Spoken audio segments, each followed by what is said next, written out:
right this minute.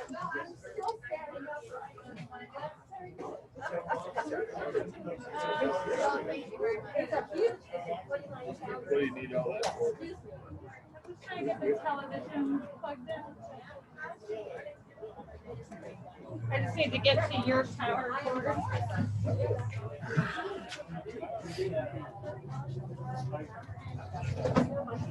I got it. Thank you. Do you want the candidates to sit together at the table?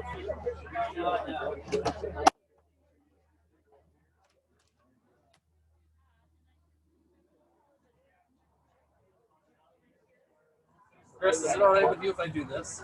Yeah. Do you want me to get back there do it? first? Because it's going to be hanging out. Yeah, no, I was just thinking. Let's just move it back a bit. Careful. You gotta grab the base. You get through that way. So we're just moving, just keep moving it back. There. Does that work? Yeah. If you want it farther. One of these is the microphone. So one microphone you're gonna have right here.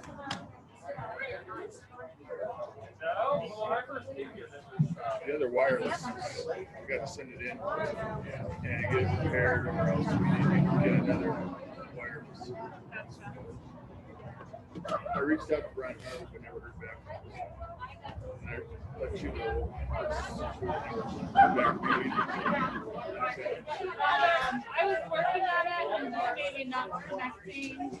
I was asking Tony if they had one. Somebody left this out. I think that was but I don't know. Do you think that can connect with it? Unless they might have them, I don't know. It was just laying on the table. I turned around and it was just laying there. So it wasn't there when I started, but it is there now. So.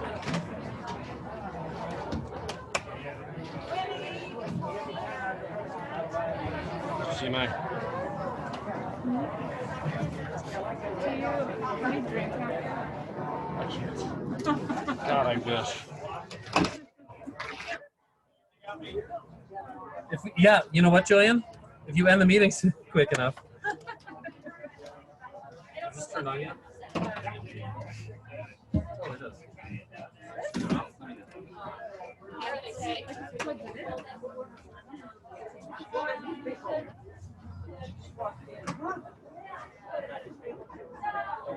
Do you think that we should have it connected up there?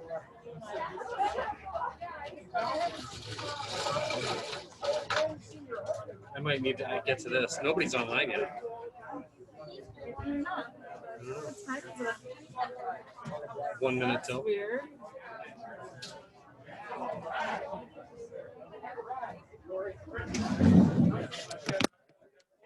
Oh, there, Paula Black waiting. I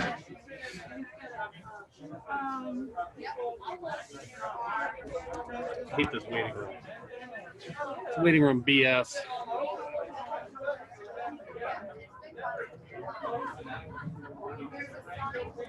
Let's see here.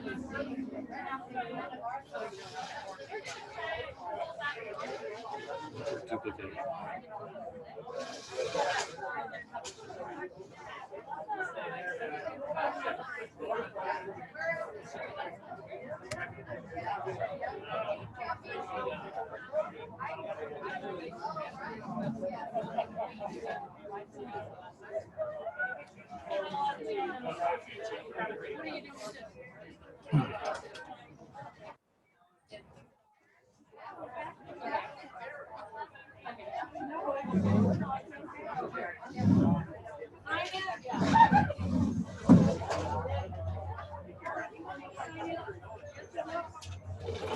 Here we go.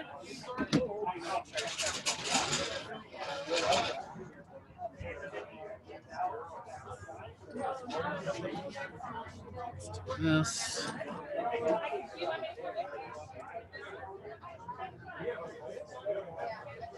Okay, he's going to bring us out another white table.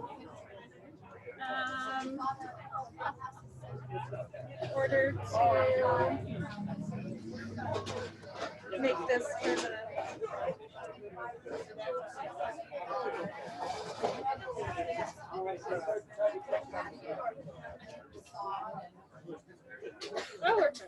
I'm like, why can't they Are we? see? Oh, bummer. There we go. You are.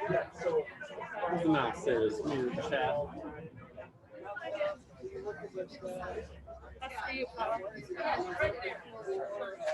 Where's my mouse? Something like this size one? That's perfect. Okay. You got it? Thank you. No problem.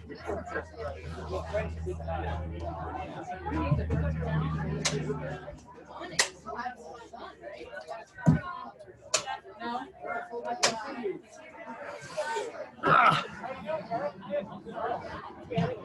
I'm gonna have to get to that just to let people in the stupid waiting room thing. Can we maybe turn this way Which so that we move all of the electrical stuff onto here and the candidates can use this? yeah, Okay. I think so. Maybe we have to start by turning this sideways. I'm not sure what you're after. Why don't you just start moving stuff? What's that? I'm not sure what you're looking for. Why don't you just start moving stuff? Okay.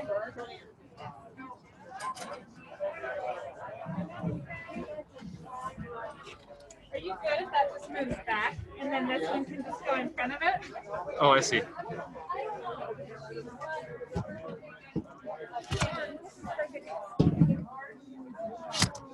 Nah.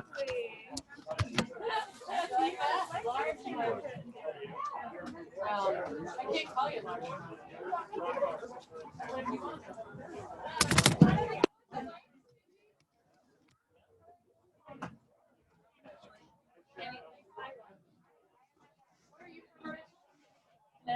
And you've been here how long again?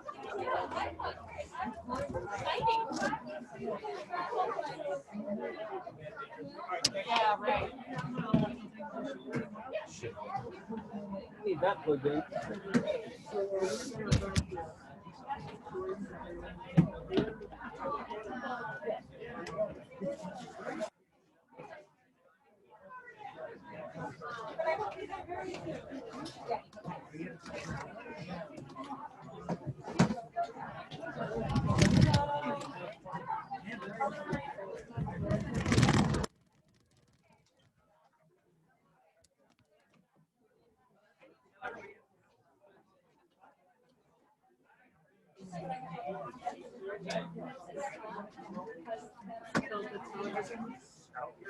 Oh yeah, you did. Well, that's why I'm on 5 minutes.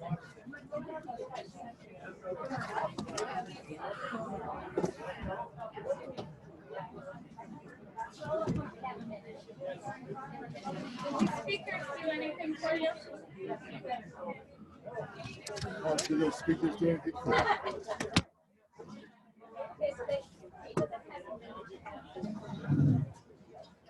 What timer we got?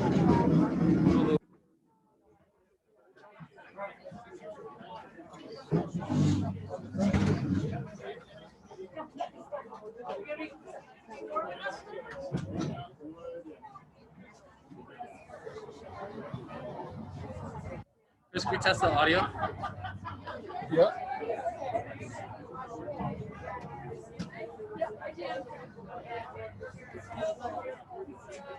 Testing 1 2 1 2 3. Can you hear us? Can you ask the Zoomers if they hear us? Zoomers, can you hear us? Yep, good.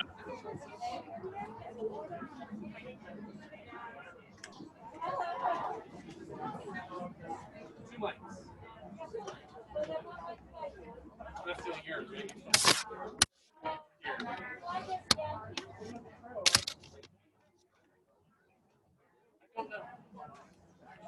Jillian, here's your one cordless, and here's the one.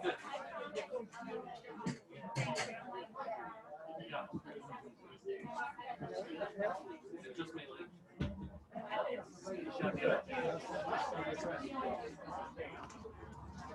Hey, Link, how are you? Just a picture of me. Good.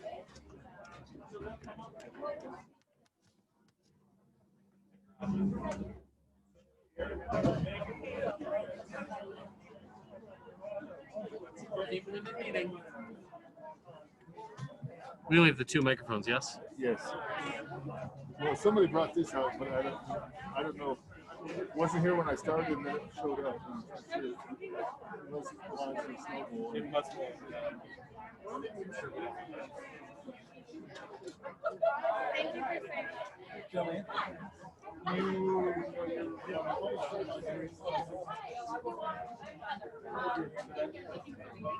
Hey Mark, will you help me?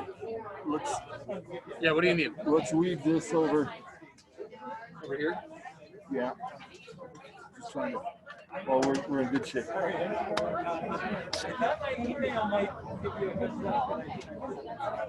You want it on the table here? Or right behind the TV right there.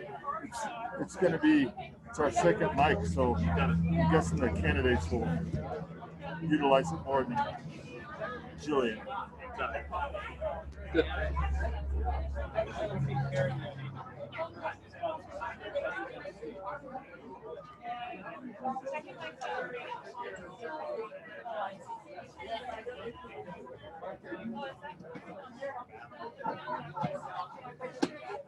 Yes, it is.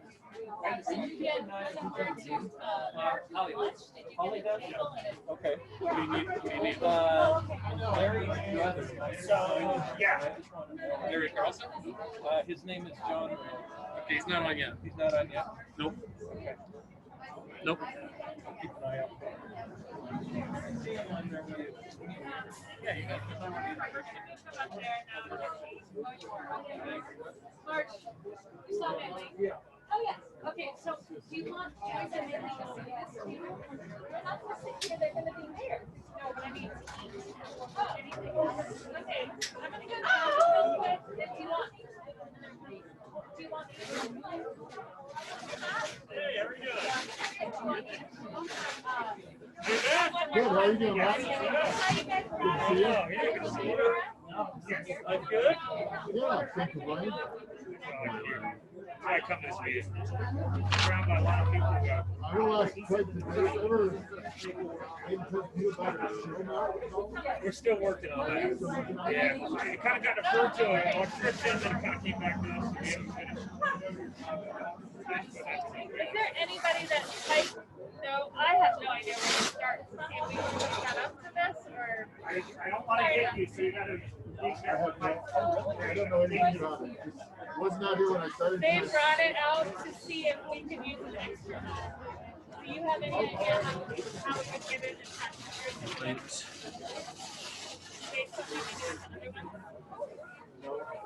Okay. No, sir. No worries.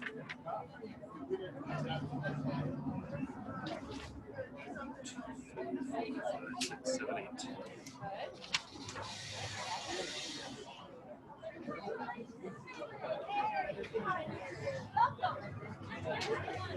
I was just thinking about what's going to happen.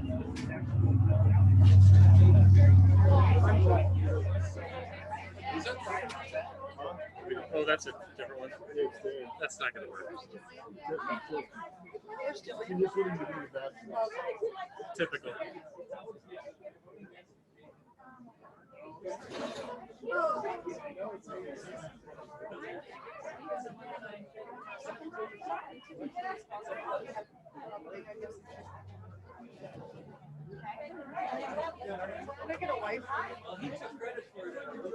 Yeah. Maybe check those up here.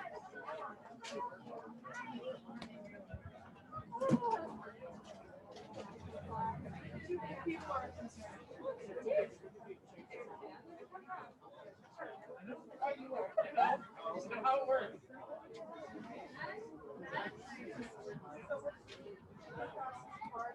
Okay, I'm gonna go ahead and take this now. Keep it here just in case I need it.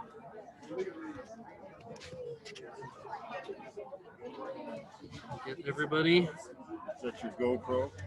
That's just the yeah thing that I don't know what they call it, but your gimbal. logo's good. You got it. Wave. All right, here we go.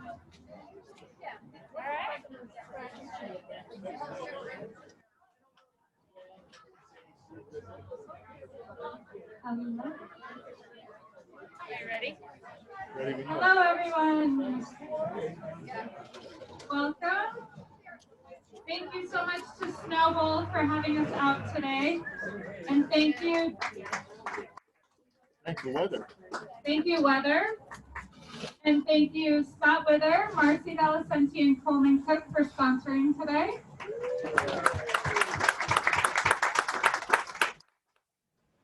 Would you all please join me in Pledge of Allegiance? I pledge allegiance To the flag of the United States of America and to the republic for which it stands, one nation under God, indivisible, with liberty and justice for all. and the four-way test. Of the things we think, say, or do, is it the truth? Is it fair to all concerned? Will build goodwill and better friendships? Will be beneficial to all concerned. Thank you. And I saw Chief Corey, he made it. He's our thought for the day.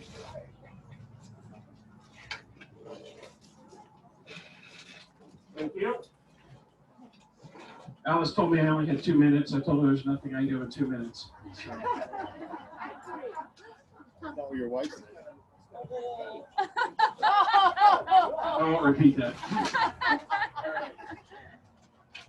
So one of the things I wanted to talk about is, in my line of work, we have a saying, and as we face overwhelming things from time to time, and we say that don't panic because you're just wasting energy. So when the police officer loses his or her mind, we say don't panic, you're just wasting energy. And we tell you to rely on the strength of your fellow officers or the individuals that you're working through the problem with. And it reminds me of a quote, and this quote is used in a lot of different ways, and I think it's apropos for what's going on in 2020. And I picked my favorite, but you've heard this before, and it's Nelson Mandela says, "I learned that courage was not the absence of fear, but the triumph over it. The brave man or woman," he said man, but I'll add woman, "is not he who does not feel afraid, but he who conquers that fear." And what my thought for you today is just to, in light of 2020, all of us have fearful days, myself included, and I encourage you to find ways to conquer that fear. Acknowledge it, conquer it, and as is with Rotary, find someone to lean on if you need that extra help to triumph over your fear.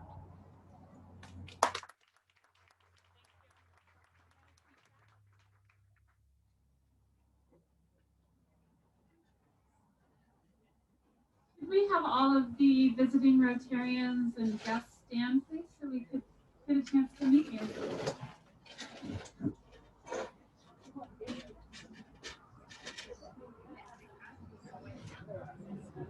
These are my guests, Evelyn and Bruce Cole, and they moved to Steamboat in August. They're from Texas, but they used to have a second home in Glenwood Springs, and then they realized how much cooler we are in the Yampa Valley. I mean, cooler, you know. So anyway, I told them that I wanted them to come and meet our club because we are a cool club, and that it's a great way to meet people, and we do so much more for our community, and just from the other clubs that come and visit us, tell us how unique we are. And so I thought they might want to check us out and see if they might want to join us.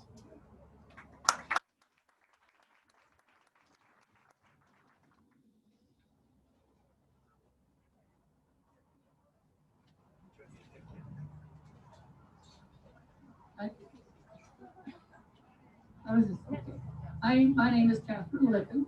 I'm a lifetime member of the League of Women Voters and a resident of Steamboat Springs for 50 years.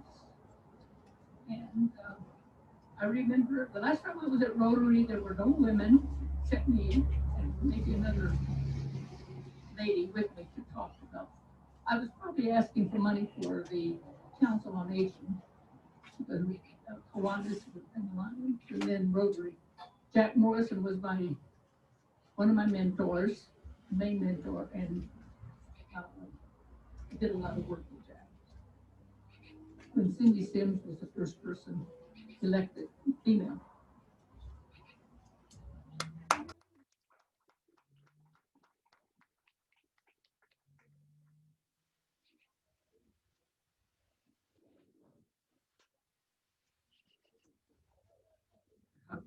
Hi, I'd like to introduce Jeff Rodriguez. Jeff, his wife Stephanie, daughter Danica, and son Blake just moved a month or two ago.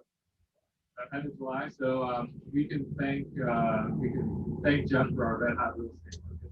I was actually out back a couple weeks ago. And thank you, Jeff, Lori and Steve wanted me to do all this rock work. Steve actually came up with the site to help me do some rock work, which I appreciate. And Jeff walked by. He's like, "What's that road that you guys talked about? Why don't you come and see us?" So, welcome.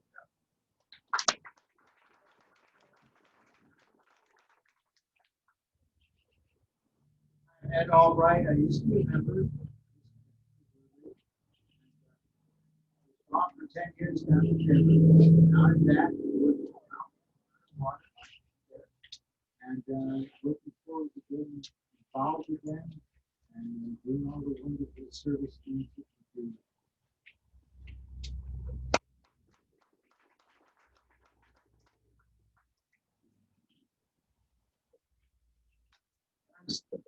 Steve Jensen. My wife Lori and I moved here just a month ago. And this is our third meeting here with you. I'm a former member of the Golden Rotary Club, where I spent 18.5 years.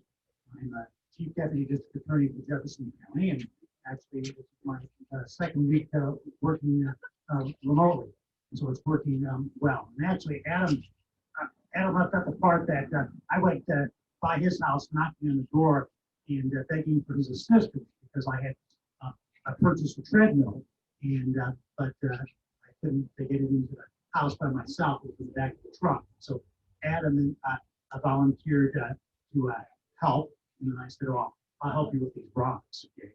Now I spent about 3 hours working on rocks, and you can see how big he is. He took about 5 minutes with the treadmill. But I think we're both better off for it. And I certainly got to know Adam and his wife and the daughter and son a heck of a lot better on moving rocks with working with them. So it was great to do so.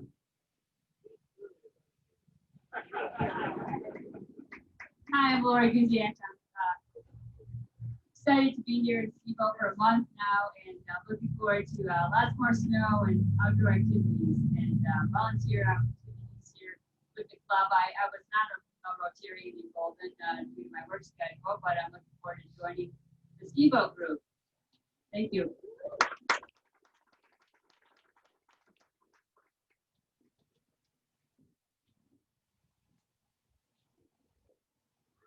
I have with me Liz Mayer. She is my friend and neighbor. She's interested in checking us out and being able to work connected with the community. She does have some Rotary roots, and in college she did an internship with Rotary International. So she has to speak.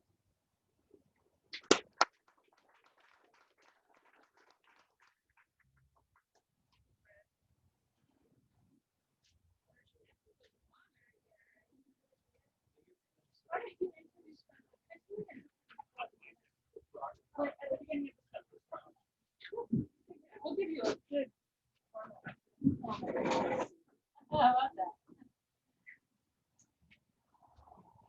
I think we should start off the official part of the meeting with a moment of silence for Mike Schlichtman.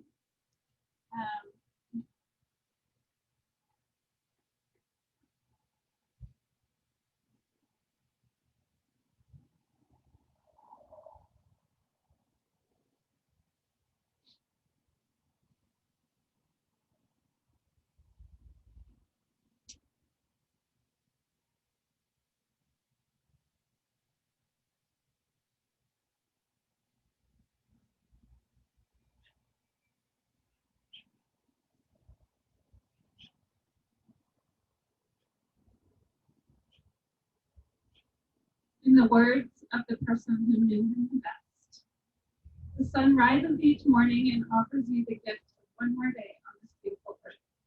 Embrace it. Do something hard. Do something kind. Don't let fear paralyze you. If you have a big dream, go for it. Don't wait for anything to be perfect. and don't let anything stand in your way. And most importantly, love those around you deeply and passionately. That's what Mike would tell you, because that's how he lived his life. And somehow, Lisa was able to be the one to write those words. Pretty inspirational. I'm hoping that today during Good News, we hear a lot of stories about Mike. And since we record these, we'll be able to share those with Lisa, even though she's not here tonight. Yesterday, we had a board meeting. A couple of quick updates from that. We approved the leave of absence for Meg Morse. She is drowning and trying to manage a school and deal with all of the new restrictions from COVID. So she has been granted a leave of absence until next summer.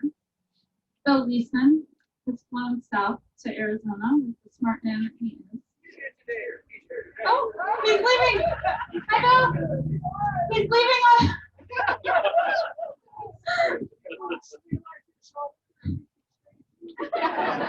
He flew back just for this meeting. Turn your cell phone off today, though.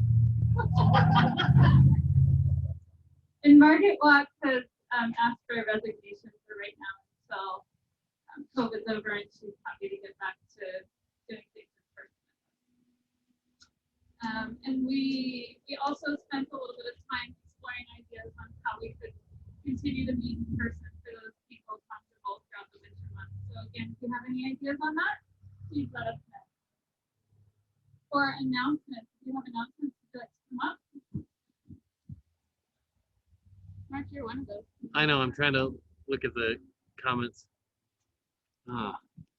We've got Karen Schneider, Mark Fitzgerald, Scott Marr, and Rodney. Good afternoon. I am Karen Schneider, and I'm the Youth Exchange Officer for this club.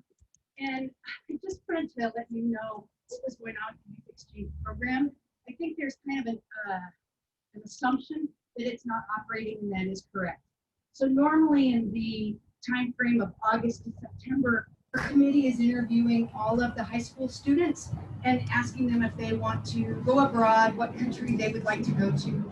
We pick a few candidates, we send them up to the district, and if they're approved by the district, the country is assigned to them and they leave the following June or July. Obviously with COVID and all of the international travel bans, we just pretty much shut down the Youth Exchange program for this year. With that being said, the district did contact us last week and said that they had some kids that would be interested in going next year if we had a program. We discussed it at the board meeting yesterday, and we as a club are recommending that we do not participate in the Youth Exchange program this year at all. I think going out right now to the high school students and asking them to start thinking about traveling internationally next year would be challenging. I think it would be difficult to, we think it would be very difficult to talk to parents and get them on board with this if your kid was going to head off overseas next year, as well as we believe there would be a challenge getting any families to host students coming to us because we were sending students overseas. So at this moment in time, the Youth Exchange program is taking a break, and we will continue to review what's going on next year and whether or not we initiate the program again in next August. Any questions? I do want to thank the committee and all the Rotarians here that have been host parents and host families to these kids. It's an amazing program, but I don't think this year is the right year to do it. So if you have any other questions or concerns, please feel free to reach out to me.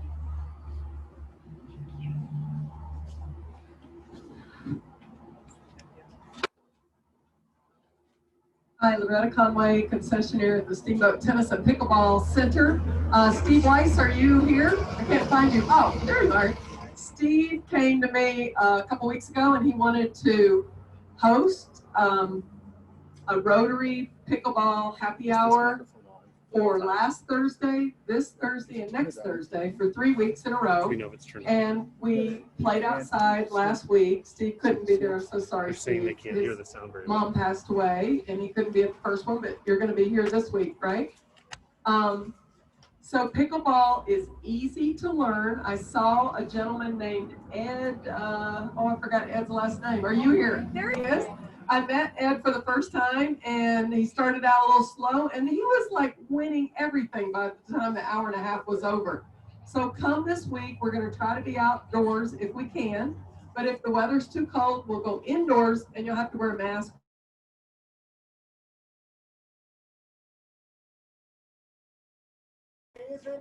Oh, sorry. Thursdays, this Thursday, next Thursday, 4:30 to 6 p.m. Okay? Thank you, Steve, for hosting those. Oh, there are two cars parked over here by the mechanics. One is a new Chevy Silverado with new plates on it, and the other one is a Jeep. I don't have. I'll tell you the license plate. 390YDN. If you could just move those right up here. You can park them right in front of here. Yep, great. Scott? Thank you, Jillian. I get the honor of making a presentation of a couple of pardon me, Paul Harris fellow pins today. And they're two of my favorite Rotarians. Where's Ellen Kendall? Ellen, can you come up here?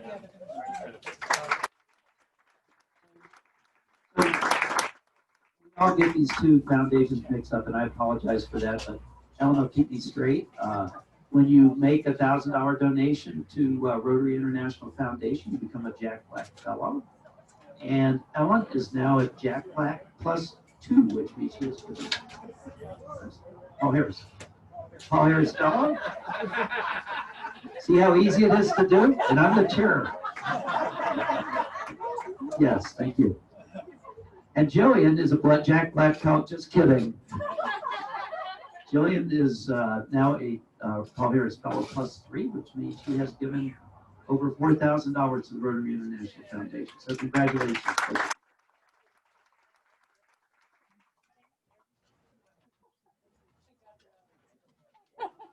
On so many levels.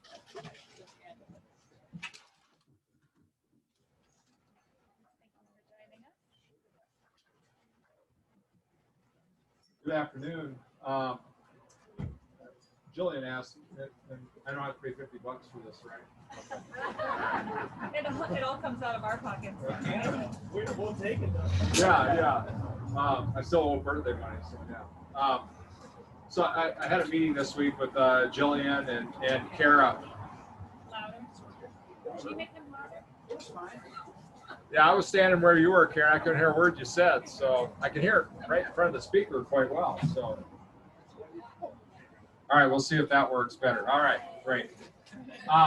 So I had a meeting this week with Jillian and Kara and Emily Byer, who's a grant writer for us, and we were talking about the issue of substitute teachers in the district and lack thereof. And typically we'll have around 70 substitute teachers on our list. That has dropped off dramatically, mostly COVID-related issues. So really, we're down to probably under 10 subs that really pick up jobs on a regular basis. And so what ends up happening, we have a lot of days, most days, where we have unfilled sub positions. So the principals and the staff that are scrambling to fill those jobs. So we'll pull people during their planning time, combine if we have to. Principals will jump into a classroom as necessary, just to keep things going for the day. And my concern is that that's not unusual. That'll happen from time to time, and we can do that for a few days. Where I get concerned is, can we sustain that for months doing that? And so, in brainstorming with Jillian and Kara the other day, the idea was to talk to Rotary to see if anybody here would either want to be a substitute teacher or even a substitute paraprofessional. If you want to be a substitute teacher, there's a licensing process that you have to go through and some fees. Paraprofessional, you don't need a license, but you could jump in and try that. And it's not, we're not looking where you got to commit for months. So even if it was a day or two a month, would be helpful for us, whether it's a sub teacher or a paraprofessional. And then, you could even, knowing everybody here has flexible schedules, you know, if there are only certain buildings you wanted to work at on certain days of the week, you know, we could put that into the system as well. And then it's still up to you whether you accept the job or not. But if we could build the list up and get people that would just even help out, you know, for a day or two, we're certainly open to that. I know we've had a lot of people want to volunteer. You know, the unfortunate thing is that if you do one of these jobs, I have to pay you. So, okay, what you do with those proceeds after I pay you, that's up to you. But you know, it is a paying job, and we kind of have to go by some laws that we have to pay to do that. So I appreciate the volunteer, but we would pay you. So I brought just some handouts here that kind of explains our sub process and paraprofessional. And so if you're interested at all, you can pick up the information. You can certainly call my office and inquire and get more if you're interested. But if any of you are, we'd certainly appreciate your help. So, sure. I would ask you to put a lot of thought into that, whether or not it's you that's doing it. Yesterday we talked about it at the board meeting, and one of my favorite things that came out of it was Loretta said, I know 5 families that their kids are home from college right now, and they are dying to get their kids out of the house. And right now the requirement, because of the need that is at the school district, is just a high school diploma. So they were talking to CMC students. Loretta had that idea. We all, I mean, we're Rotarians. What are we doing this year to help out? If this is not a worthy cause, I don't know what is. Thanks, John. Okay. Dan, would you like to come up and do your induction?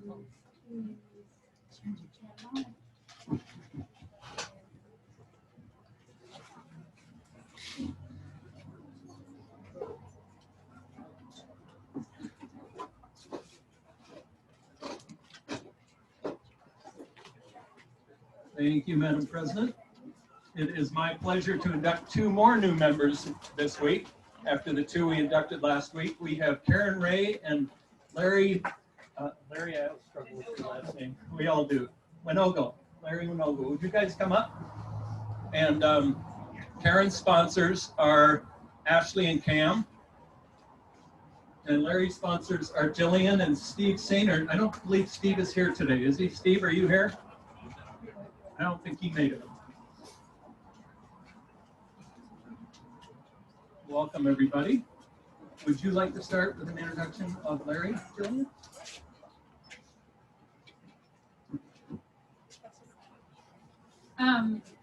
I just got the opportunity to meet Larry on our first outdoor meeting when we met over at the rodeo grounds, and he showed up and has been coming pretty consistently ever since.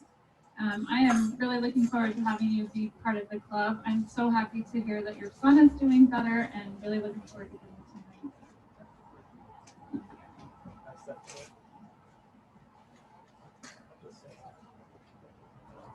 Hi, everyone. Pleasure to be here. I'm really excited to be a member of Rotary and give back. So thank you for the opportunity.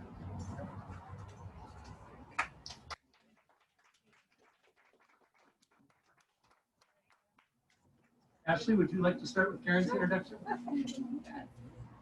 I'm happy that Karen has decided to join our club. She was a member of the Summit County Club for, I think, 18 years, and I know she was very active in the youth exchange program and active in general. So I think you've just been a full-time resident. How long in Steamboat now? October 23rd, we got a CO after 3 years of building our own house. So just about a year. So you might look forward to getting to know her better. She's already jumped in and started working on the flower barrels, and I think she wants to do a whole lot of stuff, so you can put her on your volunteer committees. Thank you very much for having me. Yeah, I feel like I put them at a disadvantage because I approached them looking for a sponsor because I wanted to get back in the community. I'm still working part-time in Summit County while we're shutting down a 33-year construction business that specialized in log and timber frame homes. And I have 11 leads of people trying to buy homes from me right now that I cannot build. So I've been scrambling, finding people builders so I can still finish their package sales. So it's been a little crazy. I'm supposed to not be working, but didn't work out that way. Thanks, Karen. Would you all please stand?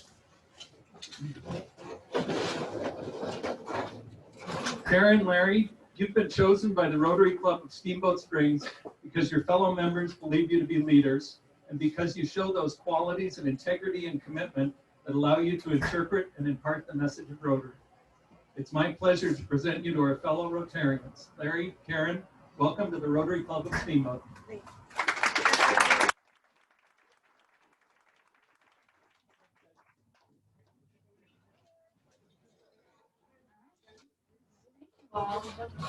So exciting. We have 4 new members in the last 2 weeks. Margie, you're up. Okay.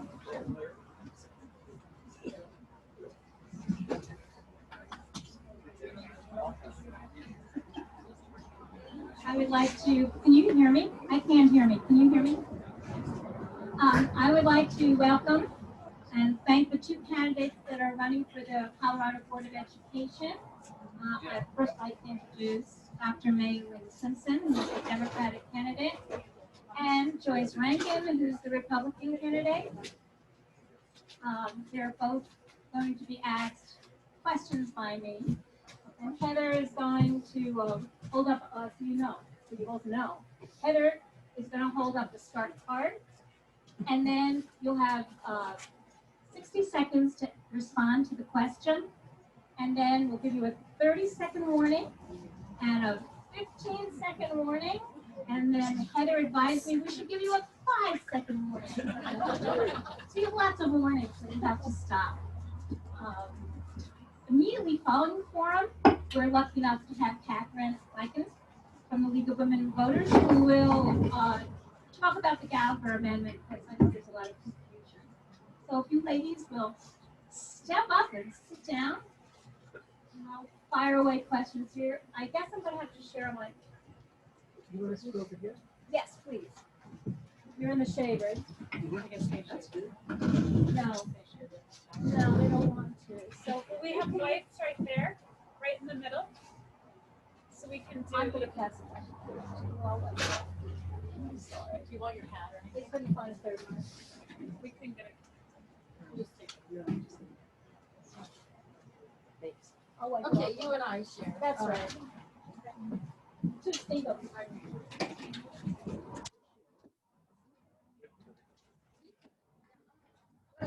You're okay? We're good to share. Okay. We can share. If you could just use a little light. Here you go. There, lights. Are you ready for your first question? I was just tested, so I'm negative. And I will introduce you know. Yeah, 1 minute.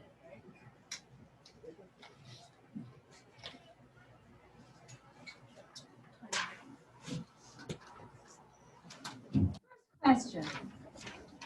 Dr. Simpson, what do you see as the biggest long-term challenge facing K through 12 education, and what would you do to solve it? You'll answer first, and then Mrs. Rankin. I'll repeat the question. What do you see as the biggest long-term challenge facing K through 12 education, and what would you do to solve it? That's a really good question. I have more than one long-term challenge. The COVID-19 is going to be probably a 2-year challenge, so I won't say that one. Another big challenge is funding our schools, and that one is a long-term challenge because we would need to repeal some constitutional amendments to solve that, and we'd also need to get the legislature and the taxpayers fired up to find some way to fund our K through 12 education system more equitably than we do now, and hopefully at slightly higher levels. There's a third challenge that I want to mention, which is our graduation rates that are too low. They sit at 85%, and I would like to tackle that. Thank you. Would you like me to repeat the question, or are you okay? I have it, but that's the minute one. Yeah. It's a good question. Thank you for that. And I do have an answer for that. The most important role of a teacher is to prepare students to become successful readers. Reading is my #1 priority.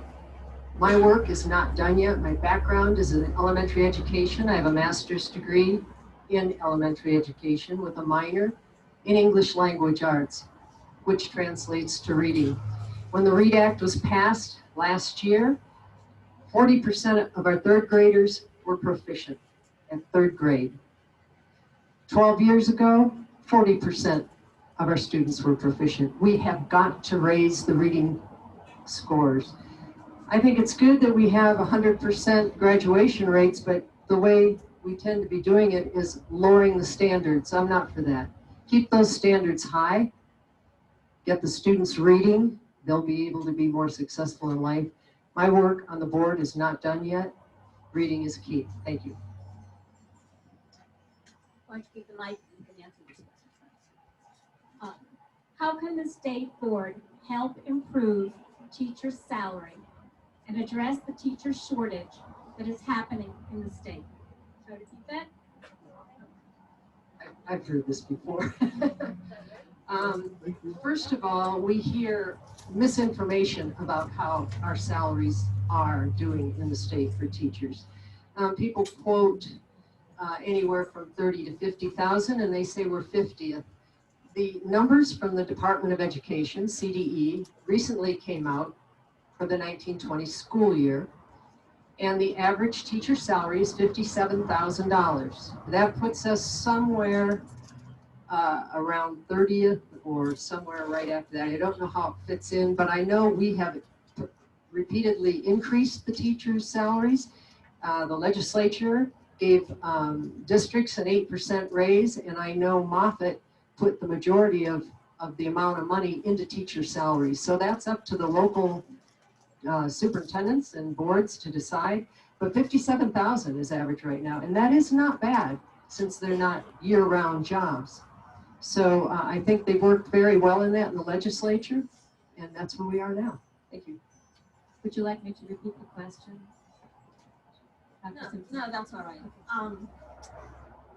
We do have a problem with attracting and retaining teachers, and this is partly due to low salaries. I know in CD3, on average, teachers are starting at somewhere between $29,000 and $33,000 a year, which is really hard to support a family on. So we do, while the average, I found the average today on the internet was $52,700. So maybe it depends upon how they're doing the measurement, but somewhere around 50,000 is the average.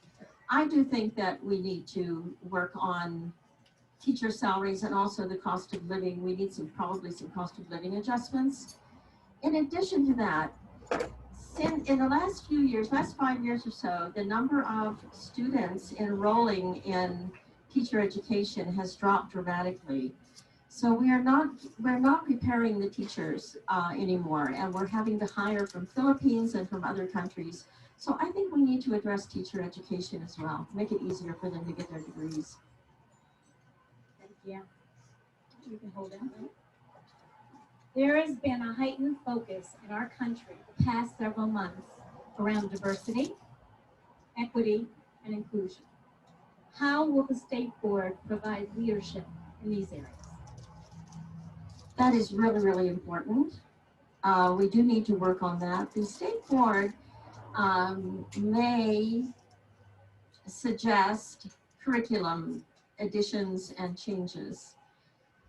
They suggest content changes. And so I think if the state board speaks up to all districts, of course the curriculum is decided at the district level, so we do have local control over this. But I think it would be good for the state board to speak up and say what we think should be included in this diversity and inclusion education.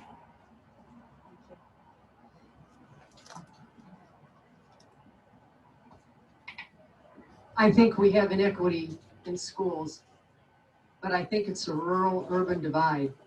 I think it's our rural schools out on the western slope and on the eastern plains that there are big inequities and opportunities. And It is not our job to change how the money is given out. That's the legislature.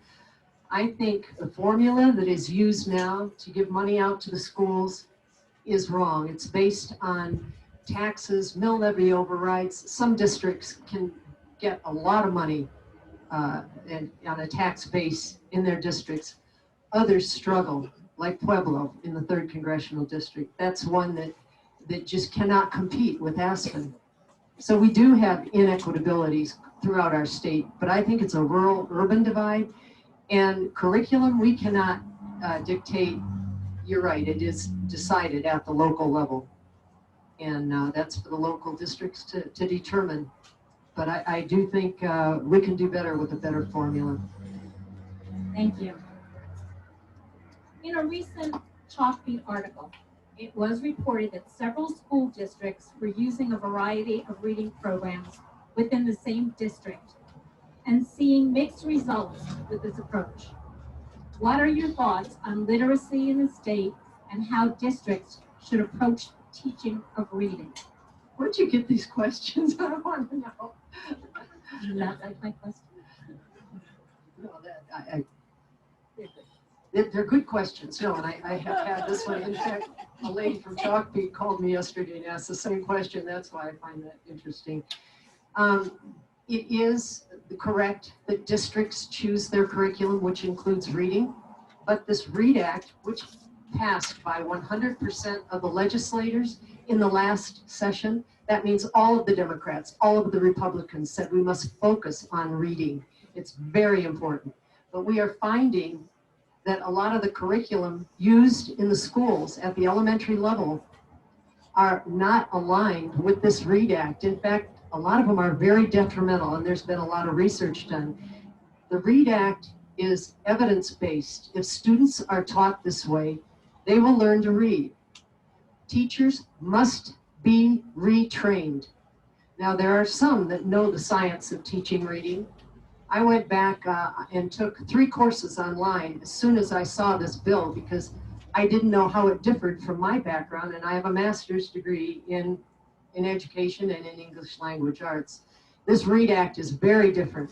Our teachers must be retrained. It's a challenge. I don't know that I have much to add over what Joyce has said. It's just that I read the same article, and so I know what this controversy is about. It is true that the districts are deciding which reading curricula that they're using. There may be some other things that we can do, though, to improve reading. It might be that we could expand the Imagination Library program that we have here in Routt County and Moffat County. That program sends a book to every child 0 to age 5 from the time they're born. It's just a wonderful program, and we know that many of the skills that the kids learn from 0 to 5 are very important for influencing reading.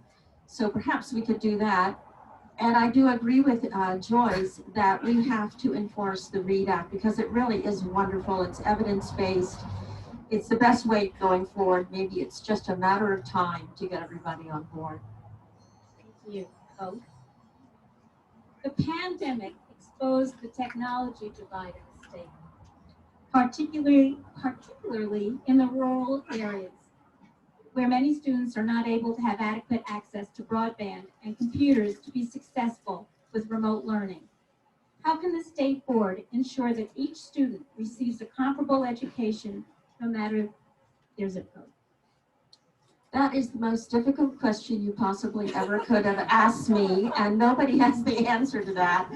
But I will just throw out a few thoughts on this. First, we need to know who is excluded and why, and find out whether or not we can overcome those factors that are excluding those students. We are trying to get broadband out to everybody. We're trying to get computers out to everybody. I know the State Board of Education is very supportive of that and will continue to be supportive of that. We actually have no choice because if we want equity, we have to make sure the kids have access to the same tools. So I think I'm going to stop there because I think this is probably the most vexing question facing us, and we will learn over time. We will get better and better at this, and right now it seems like a crisis, but it won't be forever. We will eventually figure this out, I think.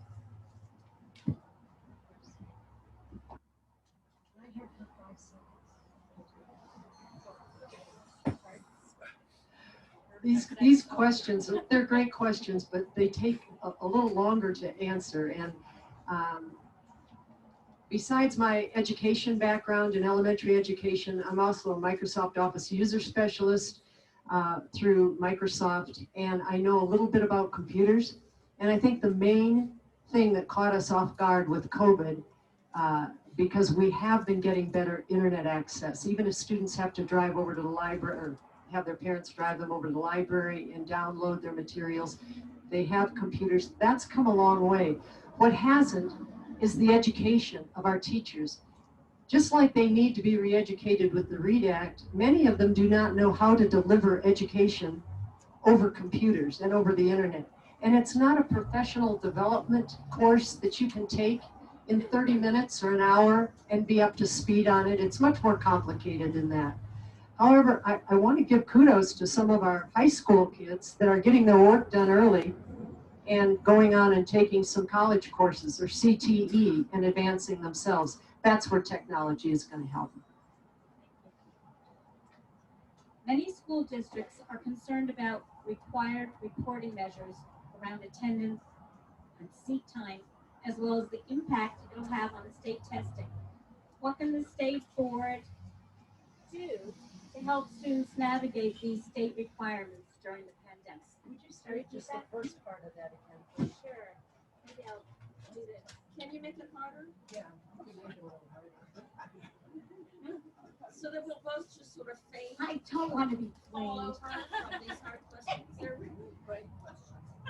Many school districts are concerned about required reporting measures around attendance and seat time, as well as the impact it will have on state testing.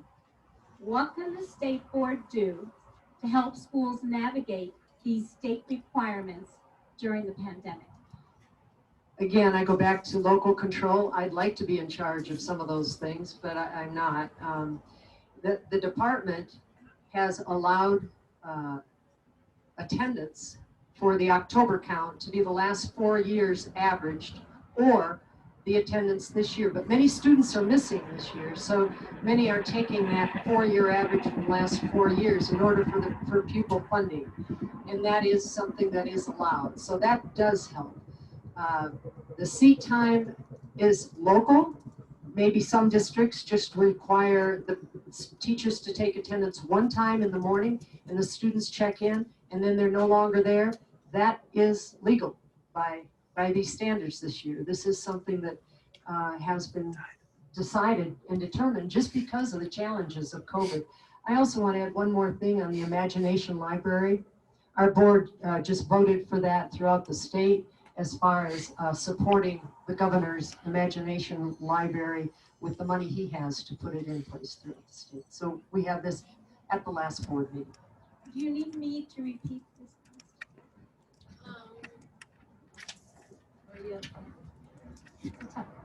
What the board can do about this testing and this count of students every day. Okay. Well, the board is certainly going to have to be flexible. The board does set some norms and standards for reporting and for testing, and we just have to be flexible during this time. We can suspend some of these standards or lower some of these standards temporarily. I don't know what else we can do besides being flexible, and we need to listen to what the districts are telling us, what they need, what they can cope with, what they can't cope with. So I think that the flexibility of the board being able to change, namely as conditions change, would be the best thing that we can do. We can't have this very strict standards on testing and on pupil reporting that we've had in the past. And I agree with many of the remarks that Joyce made. It's just the times that we live in. Here's a nice long question. Another one? Okay. Ready. Okay. The state board has the responsibility of approving the Department of Education budget. there have been concerns that the number of staff have increased at the CDE, Colorado Department of Education, over the past several years, while many school districts in the state have had to reduce their budgets. How do you monitor the CDE budget and determine whether or not the new staff requests are necessary, or are your hands tied by legislators that include these positions in their approved legislation? Could you read for me again the sort of the core question here? Well, what is the really the core of this I'll read question? the whole thing once. Okay. The state board has the responsibility of approving the Department of Education budget. There have been concerns that the number of staff have increased at CDE over the past several years, while many school districts in the state have had to reduce their budgets. How do you monitor the CDE budget and determine whether or not the new staff requests are necessary, or are your hands tied by legislators that include these positions in their approved legislation? I would find it hard to believe that our hands are tied by the legislature on this issue. I have not heard this complaint that the CDE is overstaffed. The CDE has a different budget from the districts because half of the money that is raised by districts, half of the money that goes into district education, about half comes from the local taxation and about half comes from the state. Whereas I would imagine, although I don't know for sure, but I would imagine that all the CDE salaries come from the state. So I guess you would just monitor them in the normal way. You would just ask yourself, probably on a yearly basis, whether we need all this staff or not, and what are they costing, and is it worth it? So I don't really know the details of the ins and outs of this argument, but it just seems to me that we would just look over what we have and what we need, and maybe I'm not sure that relating the CDE staff to the district staff is a completely valid comparison. This answer takes at least 2 minutes. First of all, it used to be that the schools received 60% of their money from the local taxing and 40% from the state. Over time, that has switched, 60%. One of the biggest expenses in the legislature is schools. And the money is line itemed through the Joint Budget Committee, and that bill is passed by the legislature every year. In our last meeting on the state board, which was just last week, and this is kind of unfair because I did hear about the budgets are tight all over the state, and everybody has to cut 10% at the state level, and we cut 10% of the new hires. There are no new hires in the Department of Education because we suffer the same crunch that everyone else does. So they will not hire any new employees, and that cuts 10% or maybe 9.7 out of our budget, and that's how we've handled that. I only have one more question for me, and we can open it up. Are you ready? Part of the responsibility of the state board is to hold schools accountable for their performance. How do you feel the current accreditation system that you are using is working? Is there some aspect of that you feel needs improvement? Some aspect of it that you feel it needs improvement? I believe in accountability. I believe in the money that goes out. We've got to have good output. And what is the output? It's our students. We look at the test scores, and people may not agree, but if you look at the CMAS, the reading test scores of third graders, that's where we find we're only 40% proficient. There's a school district down the road in Craig that started training their teachers in 2014 for this READ Act because there was an earlier version of it. And if you follow the test scores of the first graders as they go from second grade to third grade, we can do this rurally because it's the same kids. You can see 22 kids, 22 kids. Their test scores went right up. And it's just proof that accountability and CMAS scores will prove if these students can read. And that's our outcomes, that's our output, that's what we're here for, is for the students. That's our mission.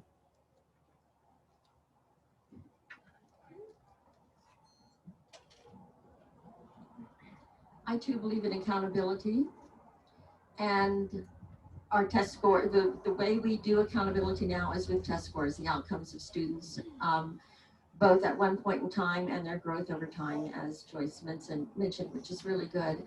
I do know that there are some education groups in the state that would like a review of our accountability system. They are not sure that we've got it quite right.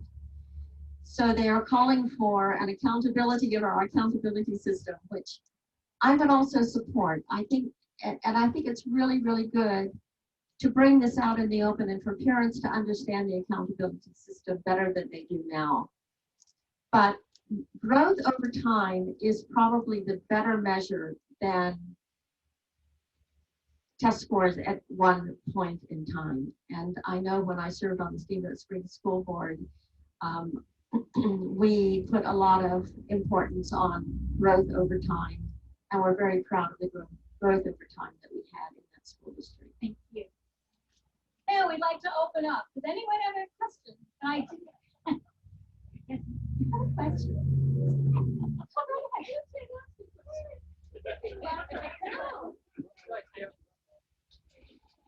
I hope this is not considered inappropriate, but I do feel that there's one question that wasn't asked that I think is really important, that the school systems in our state are probably facing the biggest challenge that they have ever faced in the past 50 years. And that is this COVID pandemic that we're undergoing and how that is impacting on each school system around the state. And I'm just wondering how can the State Board of Education provide support and during this particular time?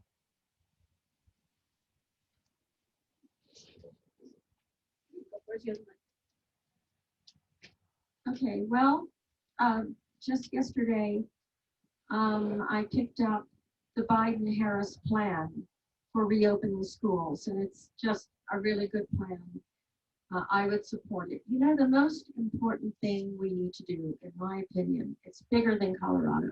We need a national plan to get the COVID pandemic under control. We need to have not only a state plan, we need to have a national plan. And so I believe we have to get the virus under control. We also need much more evidence-based, science-based information that local districts can use to make decisions, more so better than we have today.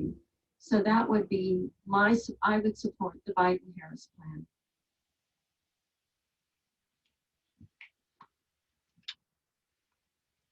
Our mission at the State Board of Education is education.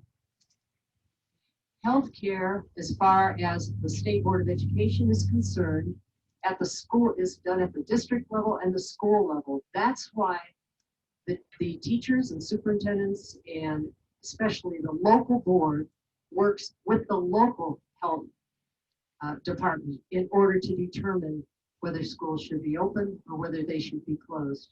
The real important issue locally is the health board locally and the state board. And that's important because we're in rural Colorado and every district is different and needs flexibility. Some have not seen any COVID and some have seen very few cases, very different from Denver and Jeffco. And we have to maintain our local determinations in order for school to be safe and students to be learning. And that's really important. The flexibility we have at the local level, that's where the work and the rubber meets the road for the healthcare professions. Are there any? Yes, sir. Oh, you get the mic? Okay.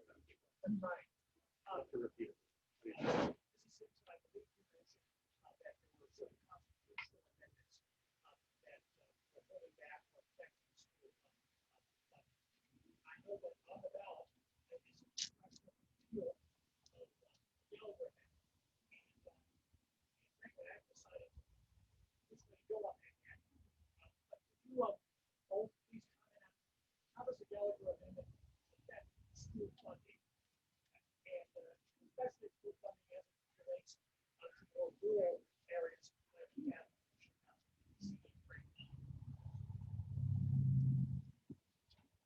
This is a hard question to answer in 1 minute.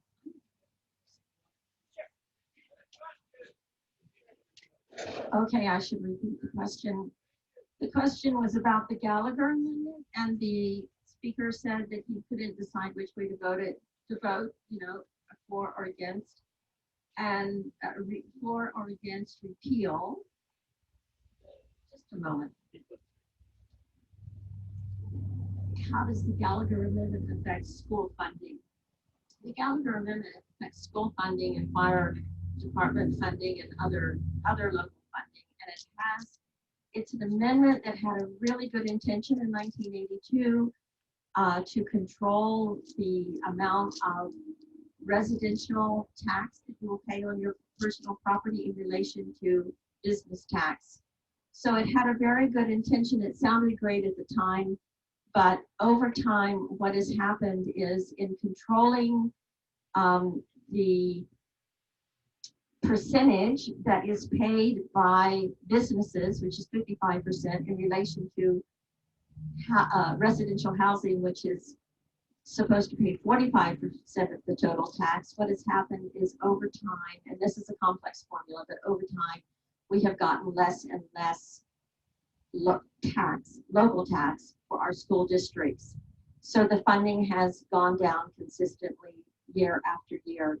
And both Republicans and Democrats in the legislature, in the Colorado legislature, recommend repeal of the Gallagher Act. It will not raise your taxes. It will freeze your taxes on residential property at 7.6%. When it used to be, when it was passed, it was 29%. You can see how much the tax revenue has gone down. It's really hurt our fire departments, and it's really hurt our schools. First of all, this is not a specific issue that the State Board of Education has any ruling over. It is an extremely complex issue. I do know that there's been a lot of discussion at the Capitol about it. And even Gallagher came to some of these meetings, and people asked him, you know, did you realize how this was going to hurt rural Colorado when you came out with this? And he said, we never thought about that then. It solved the problem then, but we understand. He understands there's a big problem. We have some rural fire departments on the western slope that are selling their fire trucks. And we can't afford that in the fires that we've had. So this is very inequitable, but it's a bill that needs to be repealed, but this is not our job. I'm giving you my opinion and the opinion of people I know that are budget conscious in our state too, that we do need to look at that carefully, but it does relate specifically to our tax base and the rural issues. We have time for one more question. Is there one more question? Yes, ma'am. Let me come down here.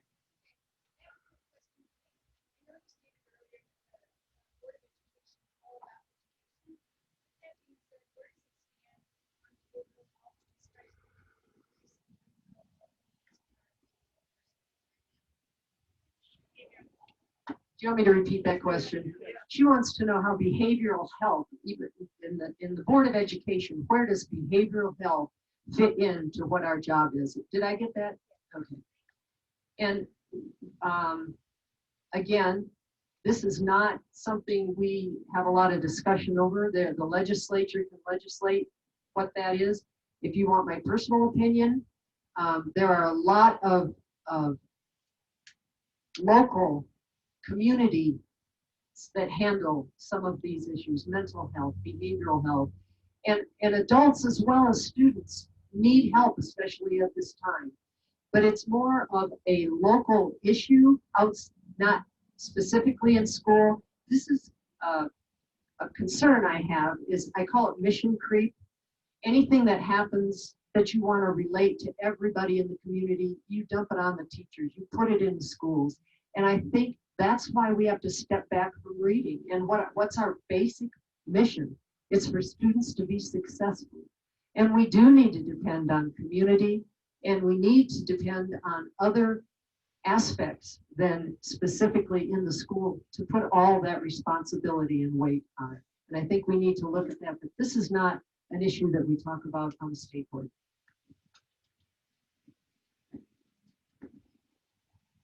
Okay, so it's good to know this is not an issue that we talk about on the state board, and maybe that's appropriate. I don't know. I know Mental Health Colorado has been in contact with me a lot about bringing this issue more to the fore at the state board level. They question me about it a lot. I think that, you know, we have a lot of nonprofits at the local level in just about every county that looks at a wide range of issues and gives training in schools, but I think it's really uneven across the state. I think here in Steamboat Springs, we have a suicide prevention group, and we have domestic abuse group, and we have different groups that come into our schools and work with our kids, and that's great.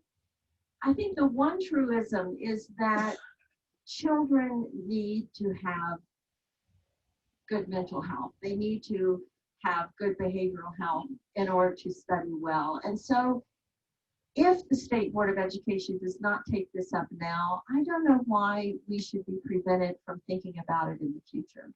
Thank you. Thank you both so much for being here today. Answering your questions.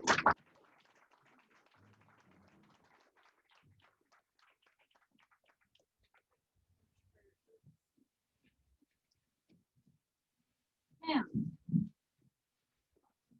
our next speaker is about the Gallagher Amendment. And Catherine, come up and share a little bit of your knowledge of the Gallagher Amendment that we're talking about in the League of Women Voters.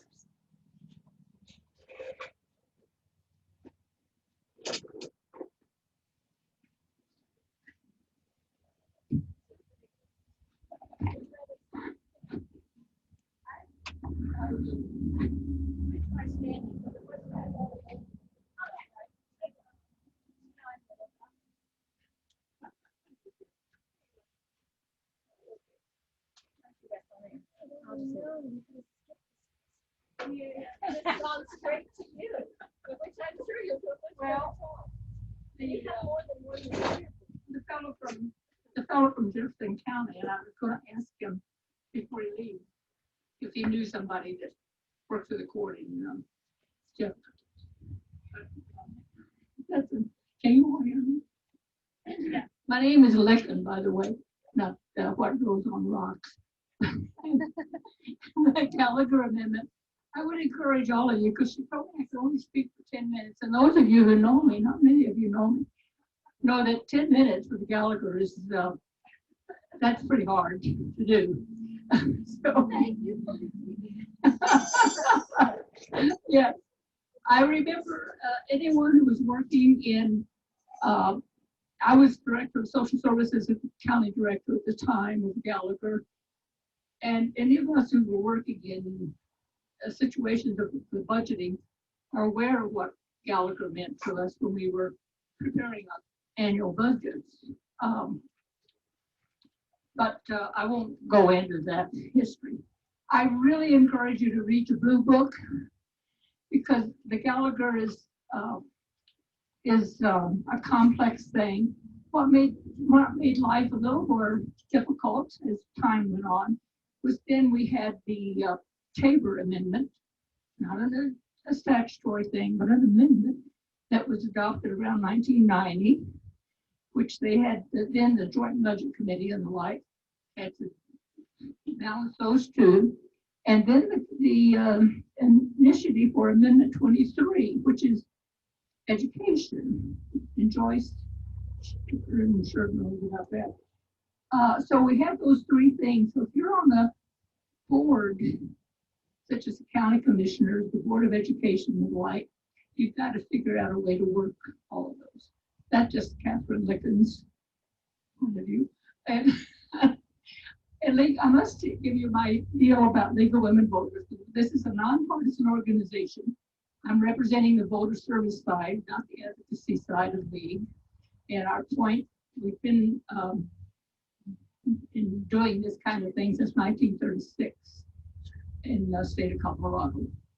The initiative form in Colorado was started in 1914, and it is requires 5% of those who voted in the last election to be required to start a petition.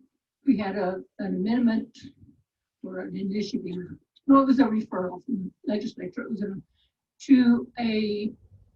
to increase that beyond 5%, but the public voted it down. So the main thing I want to address is from my reading of this, and when you read the legal, and be sure to read the legal in here, it doesn't delete the entire amendment. You know, that Gallagher does property taxes, the assessment of your property taxes, and the mill levy. Those are that's how it's determined. This amendment B will only repeal the assessment. So as Mei Ling mentioned, the percentages will be frozen. Right now it's the 7 point, she said, or 7. I thought it was 7.51, but I could be wrong. But any of you all who've been involved in commercial real estate, commercial, know how much the taxes for commercial has been up. That's been the complaint I've heard for years and years and years, versus the taxes on my personal property, my home. So those are some of the issues that are involved. I have also, but since she only gave me 10 minutes, and these two girls got a lot more than I did.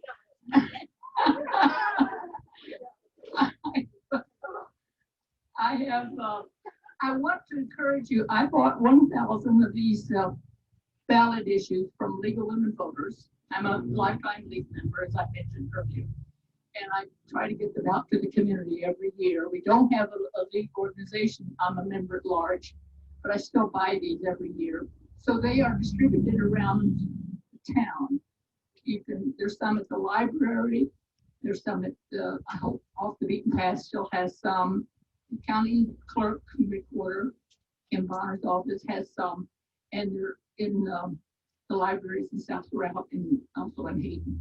So this will help you digest some of the stuff that's in the Blue Book.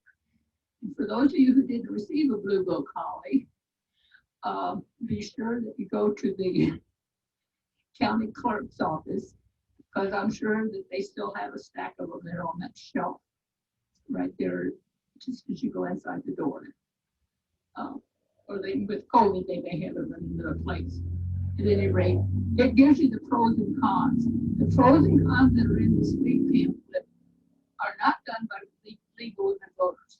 The league sends out questions to the opponents and components, and then those people submit their opposition or what's the word I want for? The ones who are for it and proponents, right? And that's what's put into this one. So it's a little different than what you're going to read in the Blue Book, which is prepared by the Legislative Council. At least we used to call it the Legislative Council, the Blue Book. But the main thing I wanted to mention is that it just repeals the assessment portion. It still has to consider the property taxes and the mill levy when they're doing the tax on it. And this referendum it's a referendum. It's not an initiative. It's a referendum, and it was a bipartisan group, the legislature, that passed this. So read it carefully. It's a very important part of our structure in the state of Colorado, I think. I remember, as I've told you all, I remember when it was passed. I'm dear Senator Gallagher. And I guess he's still involved. So that's about all I have. If you have any questions, don't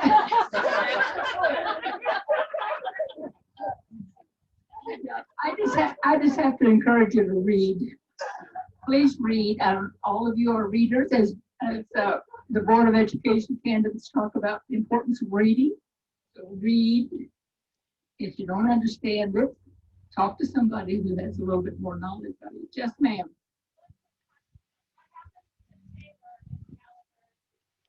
It's still there. It's still there. You know, we had the one piece of legislation that passed, I can't remember how many years ago it was, where we had a, what did we call that? But we had a reprieve from Tabor for about 2 years, maybe, which helped to keep us from going under. But we're back under Tabor now. And Amendment 23, which these ladies are quite aware of Amendment 23, right? Right, Joyce? Yes.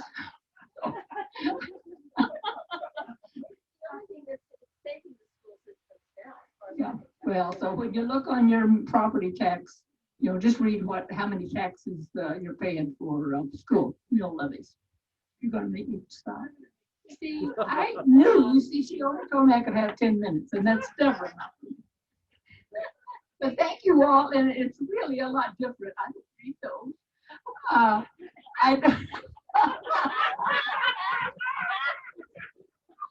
I do have to say one word about Rotary. If some of you may remember Jack Morrison, who's a dear friend of mine, and when I left social services, resigned from social services, and ended up taking a real estate class at the college because I was teaching up there. They offered a class which taught to the test, and I said, "Well, I'll take the test." Well, Jack was the only one then that would take me on as a real estate salesman. In those days, it was real estate salesman, and so I felt like I was a member of Rotary those years that I worked with Jack.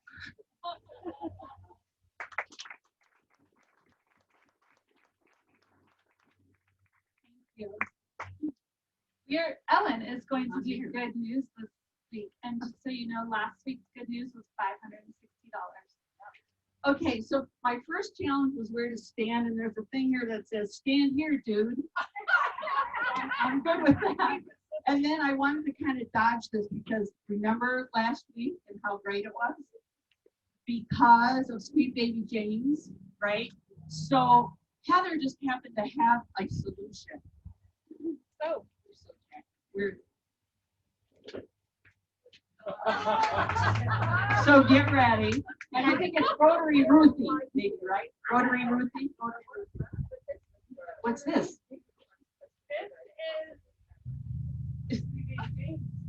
Oh, from the 4-H.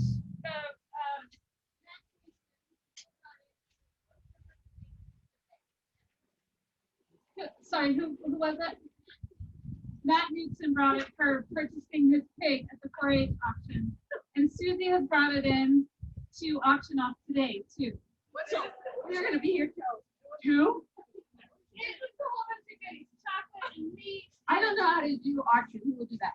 If there was wine, just have people overbid the last person. All right. Do we hear starting with? Okay. All right, we got 2 challenges to get this, and then we do want to pay absolute honoring time for Mike. So, how much? 45. More. Can you go up? I think it's 145. 145? 45. More. Thank you, Michelle. More. 75. Thank you, Melissa. More. I'm never going to get this job again. Okay. What was it? 75? So, thank you, Melissa Gibson. If anybody didn't get the card, There's a card up here. Thank you, Marcy, for getting it. If anybody needs to sign it. And I don't think we really need Rotary Ruthie today because it's going to be all about Mike Schlichtman is how you say it. I want to say that I'm going to put in 20. I don't know what to who's writing down. Angela's here. Okay. I'm going to put in 20 because I'm starting my 20th year of Rotary.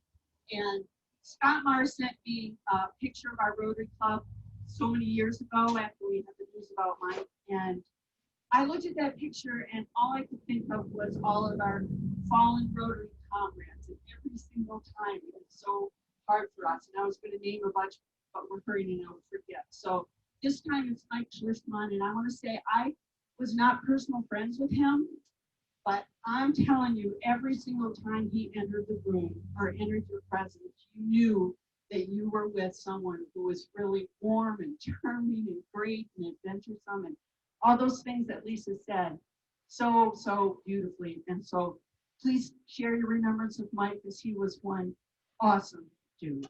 So here we go. Ready? Who's got? Okay. Oh, and say your name, please. Mercy Sunny. And I knew Mike not real well either, but you know, I just feel really bad for Lisa because, you know, they were married for 35 years and they were a true couple, but yet, you know, just amazing that, you know, Mike was off and did all of his adventures and Lisa totally supported him with that as he supported her with her adventures and whether it was running and whatever, you know. So I just, my heart breaks. So. About $10. And I didn't think to start with, but we don't define in our club. All of this goes to scholarships for high school students. So, ready?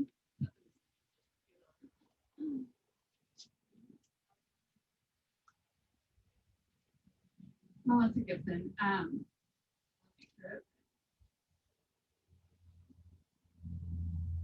I'll miss him, and I won't tell you what dog will miss him because he would run at night every night at light on at Cal. My dog would run up and hide.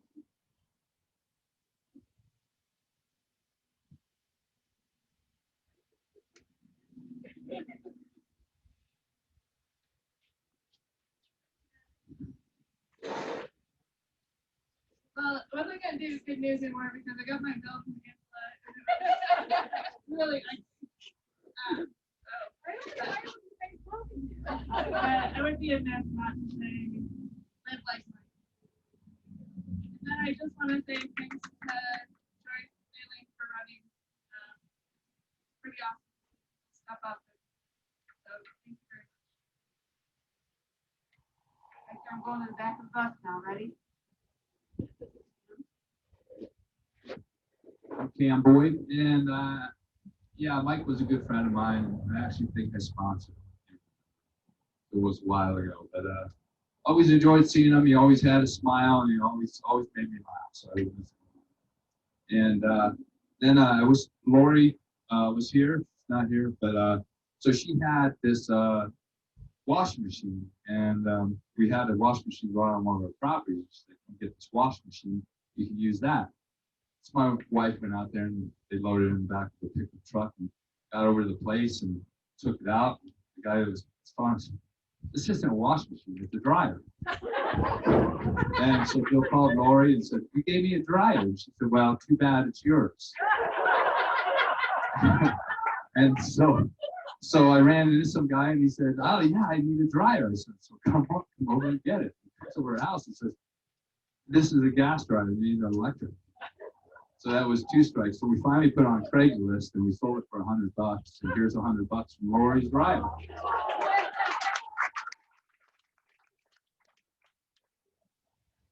Aviator to another honor.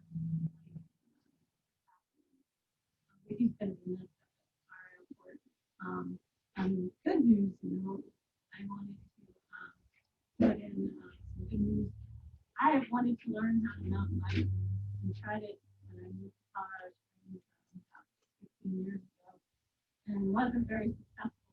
But Angela has been helping me learn how to mountain bike, and I have had 3 fabulous rides.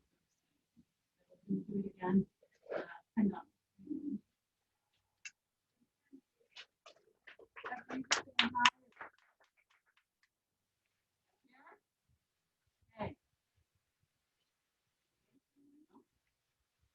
EJ Wharton.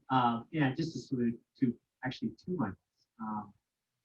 Just lost Michael, but those of us been around for a while. Michael Roberts, unfortunately his accident for he was 8 years now on Monday. So two amazing Michaels who just really inspired all of us with their activity, some of their craziness, lack of digits, Michael Roberts, and then Joyce today also reminded me of Geneva Taylor.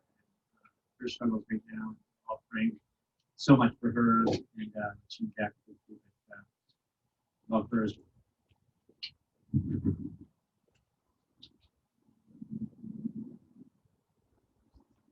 Angela put me down for $50. I was Mike's other sponsor, and it's funny PJ that you mentioned Mike Roberts because I was involved in a text the other day with Ellen and Alice Clauser, and we just mentioned how much the two of them were alike, and the way that they passed away. Nobody wants to pass away, but they passed away the way that they would have wanted to pass away. So God bless them. God bless Lisa, who's a great person and a member of this club, and the whole family. And Mike, I know you're up there and you're doing something really fun.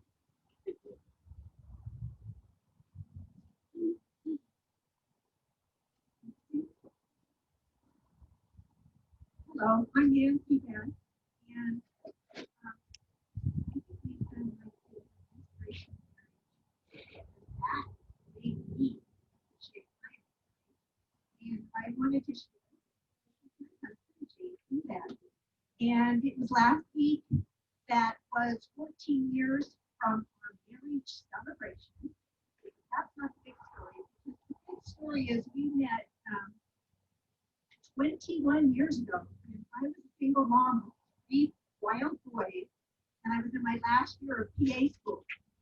So a friend introduced us long distance, and within a year we thought, despite the fact that he was a single dad with 2 boys,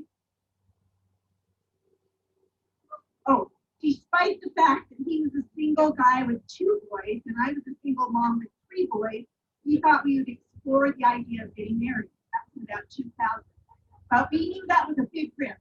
So we went to a therapist and said, a marriage therapist, he said, before we even go down this path, can you help us to make this work?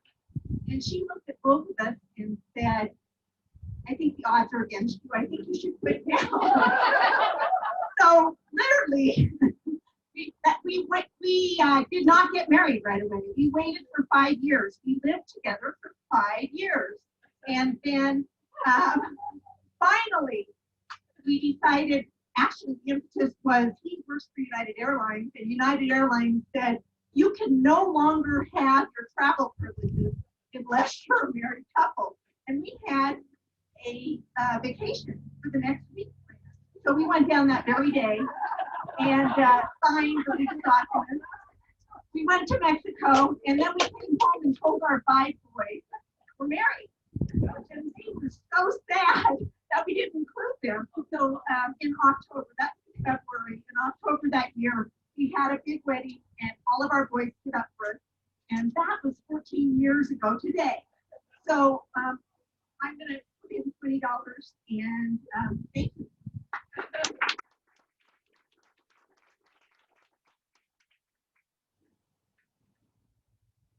I really appreciated Mike and Lisa too.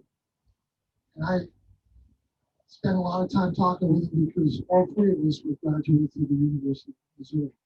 So a lot of times we talk about this and I'll miss him.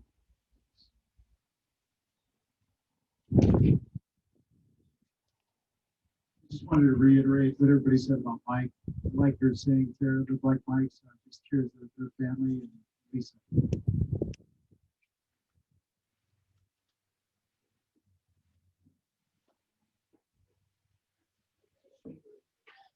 It's Rhonda. Here, no, I'm just shaming. $20 in honor of Mike and also Joyce and Maylene for serving sharing your knowledge.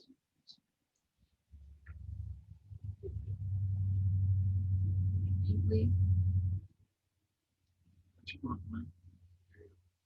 Corey Christensen, and a couple things. First, I want to remind everybody that this month is Domestic Violence Awareness Month, and it's very important. And it's also Breast Cancer Awareness Month, which is really special to me because my wife is a breast cancer survivor. So, yeah, so shout out to Women's Health, period, right? And I, unfortunately, married a woman who thought that was really, really important. I'm going to give you a little inside baseball on Mike. When someone dies and there's a notification needs to be made, especially if they've passed away out of state, law enforcement is the bat. And I was in the budget retreat, and unfortunately, I was sitting at my desk and I wasn't muted, and I watched calls come on my computer, and I see this notification call, and I pop it open, and I go, "Son of a bitch!" Just like that, and then I think Jason Lacey goes, so I was able to see that as it came up. And here's the interesting thing. Some of you don't know. Both my brother and my sister-in-law are now law enforcement up here in Routt County. My brother is an Oak Creek police officer, and my sister-in-law is a Routt County deputy sheriff. And when my brother met her, she was a widow, and she's the one who did the notification. And I had a chance to chat with her about that, and she said when her husband was killed, that the deputy who came to give her the notification did, and I'm going to quote, a shitty job. And I think God sent her to Lisa on purpose, because she said she was bound and determined to do it right. And so that was it was good that I think God sent the right person to tell Lisa. And as you can imagine, just a devastating piece of information. Thank you.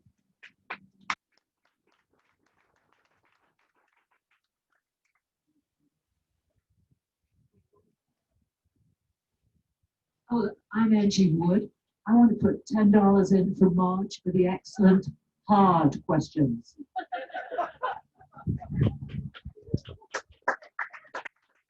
I'm Rich Bloor. I know Mike rather well, but that's not what my memories go way back. I was Naval Air, and we flew on and off the Von Hammer-Sharp aircraft carrier on A4Ds. I lost 6 minimum of my friends in the air, running into each other, running into the deck. It was just awful. So I understand a little bit about what's going on here, and it really bothers me a lot.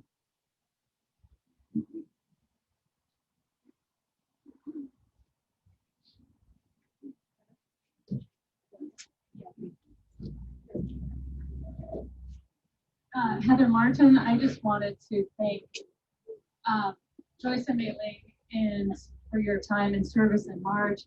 And also Dr. Meeks, it's great to see you here today, and I know you're tasked with not a lot of fun at this time also. So thank you for all that you're doing. It's good to see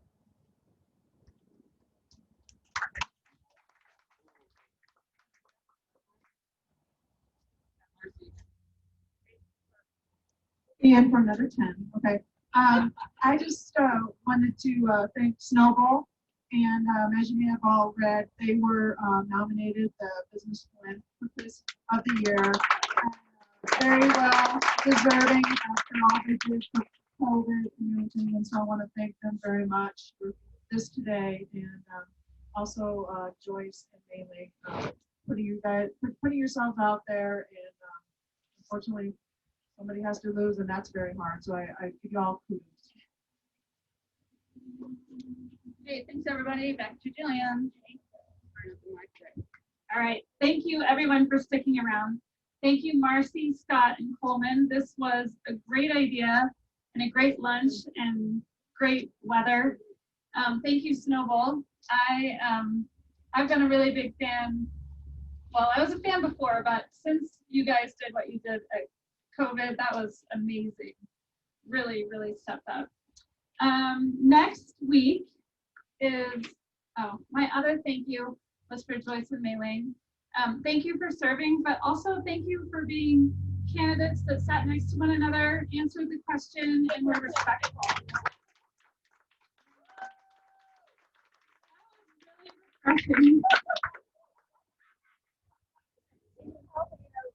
Next week's program is Colorado State Senate, Carl Hanlon and Bob Rankin. It will be a Zoom meeting. And Margie is asking for some questions because obviously she couldn't come up with them without your help. And then upcoming this week, as Loretta told you earlier, Steve Weiss is hosting a pickleball mixer on Thursday at 4:30 to 6. If it's outdoors, that's great, but if the weather pushes us inside, please make sure that you have your mask when you are playing. Thank you all for staying. Thank you for joining. Thank you for honoring Mike and Lisa. And sorry, that's my last bit of good news, is that I am just so, whenever I feel really heavy thinking about Mike, I find something that Lisa's written. She's so positive and loving, and she's really inspirational. All right, thank you. This meeting's adjourned. Adjourned. Good job. Thank you. Excellent. Thank you.